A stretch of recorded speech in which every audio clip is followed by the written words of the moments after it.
केंद्र कैबिनेट बैठक में कम मूल्यर भीम यूपीआई लेन देन को उत्साहित करने एवं छोट व्यवसायी मध्य डिजिटल लेन देन को प्रोत्साहित करने 2024-25 आर्थिक वर्ष पर 1,500 कोटी टंकार प्रोत्साहन योजना को अनुमोदन मिली।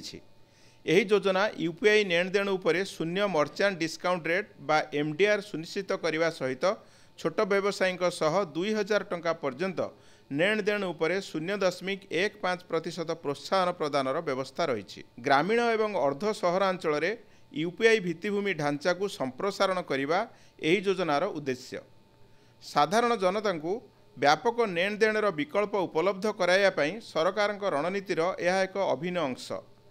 डिजिटल लेन देन व्यवस्था द्वारा ग्राहक व्यवसायी को सेवा प्रदान करने निमंते करा जाइथिबा व्ययर असूल एमडीआर माध्यम होता है। रिजर्व बैंक अनुजाई डेबिट कार्ड निमंते सबु कार्ड नेटवर्क उपरे लेन देन मूल्यर 0.90% पर्यंत एमडीआर लागू हेबो। निकटरे यूपीआई लेन देन रे उल्लेखनीय वृद्धि परिलक्षित होईछि, जेउथिरे मोट लेन देन मूल्य 2019-20 आर्थिक वर्ष रे 21.3 लाख कोटी टंकारु वृद्धि पाई 2025 जानुआरी सुधा 213.8 लाख कोटी टंका होईछि।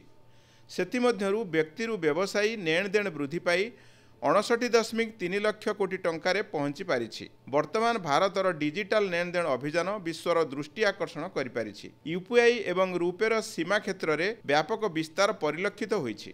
यूपीआई वर्तमान संयुक्त Arab Emirates, Singapore, Bhutan, Nepal, Sri Lanka, France एवं मॉरिशस परी 7टी देश में कार्यकारी होईछि।